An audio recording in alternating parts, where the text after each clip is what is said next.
Après son intervention au Palais des Congrès devant les deux assemblées régionales, intervention que nous avons retransmise hier en direct, François Mitterrand a gagné l'hôtel de ville d'Amiens, accueilli par le maire communiste René Lantz. Sinistrée par les guerres au cours des siècles, notre ville est aujourd'hui sinistrée par le chômage. Le droit au travail, le droit à la protection contre le chômage figure dans la Déclaration universelle des droits de l'homme. Or, beaucoup d'Amiénois actuellement sans emploi n'ont aucune ressource, hormis la solidarité communale. Est-ce là le prix de la modernisation?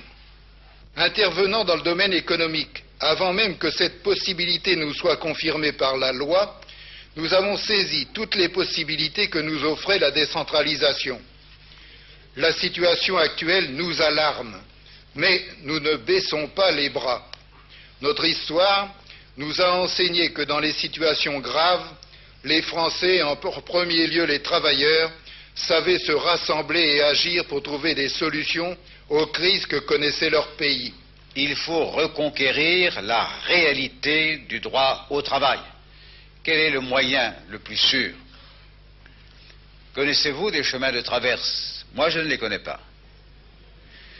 Je ne suis pas en mesure de disposer de l'argent public pour répondre à tous les besoins qui sont nés du mouvement continu des ascensions et des chutes du monde de l'entreprise. La lutte contre le chômage est engagée sur tous les fronts. La lutte pour la reconquête de la réalité du droit au travail est engagée de toute façon. Et nous serons, croyez-moi, en première ligne pour gagner cette bataille. C'est celle que nous avons maintenant devant nous. C'est la préoccupation majeure. Comme je l'ai dit dans un journal de Picardie, c'est ma préoccupation numéro 1. Mais il me fallait maîtriser, juguler les données. Les causes du mal doivent être guéries avant de songer à en guérir les effets.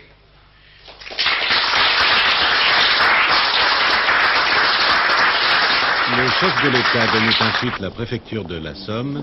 Il déposait une gerbe devant la plaque commémorative de Jean Moulin, qui fut secrétaire général de la préfecture.